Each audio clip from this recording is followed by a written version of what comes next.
Hi, it's Phil.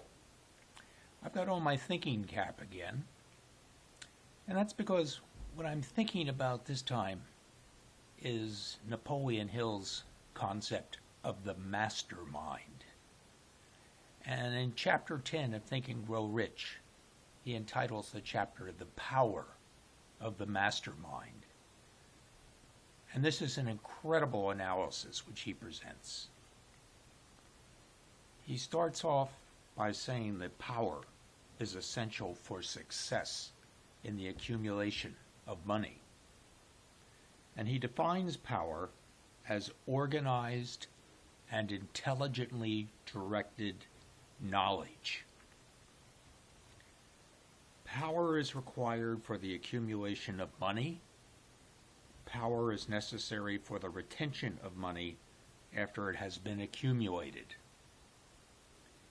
And then Hill goes on to examine the sources of knowledge. First is infinite intelligence, or if you prefer, God. And this knowledge can be contacted basically through the creative imagination. Secondly is accumulated experience. And third is experiment and research. And there again, the creative imagination can aid in experimentation and research. So knowledge may be acquired from any of these foregoing sources, and it may be converted into power by organizing it into definite plans and by expressing those plans in terms of action. So the mastermind itself he defines as, quote, the coordination of knowledge and effort in a spirit of harmony between two or more people for the attainment of a definite purpose, end quote.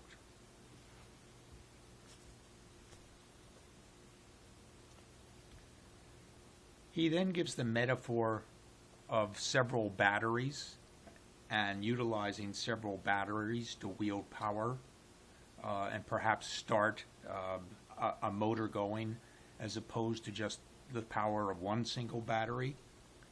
And he says that through this metaphor, it becomes immediately obvious that the mastermind principle holds the secret of the power wielded by people who surround themselves with other people of brains. When a group of individual brains is coordinated and functions in harmony, the increased energy created through that alliance becomes available to every individual brain in the group. Power may be produced through a friendly alliance of minds. People take on the nature and the habits and the power of thought of those with whom they associate in a spirit of sympathy and harmony. As an example of an incredible example of power and of the mastermind principle, Napoleon Hill mentions Mahatma Gandhi in India. And he says he was probably the most powerful man who's ever lived. And his power was passive, but it was real. And what he did was he aligned over 200 million people and coordinated their mind and body into a spirit of harmony for a definite purpose.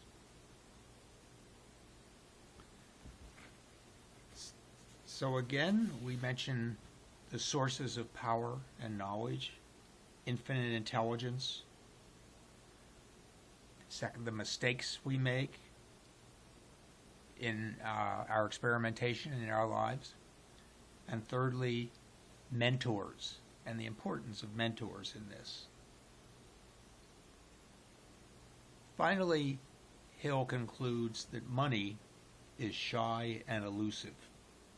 It must be wooed and won by methods not unlike those used by a determined lover in pursuit of a mate. And coincidental as it is, the power used in this wooing of money is not greatly different from that used in wooing a lover. That power, when successfully used in the pursuit of money, must be mixed with faith, it must be mixed with desire, it must be mixed with persistence, it must be applied through a plan, and that plan must be set into action. So, if you are ready to take action, I'd invite you to consider joining me and my prosperity team in our mission to empower other people to become financially free in their lives. And you can find all the information about this by clicking the link below. At the same time, I would invite you to join me in my study of Napoleon Hill and his Think and Grow Rich. And I do this every morning on a daily mindset call where over 400 entrepreneurs worldwide study and practice the philosophy of Napoleon Hill as espoused in Think and Grow Rich. So, with that, have a great day, and until next time, be well.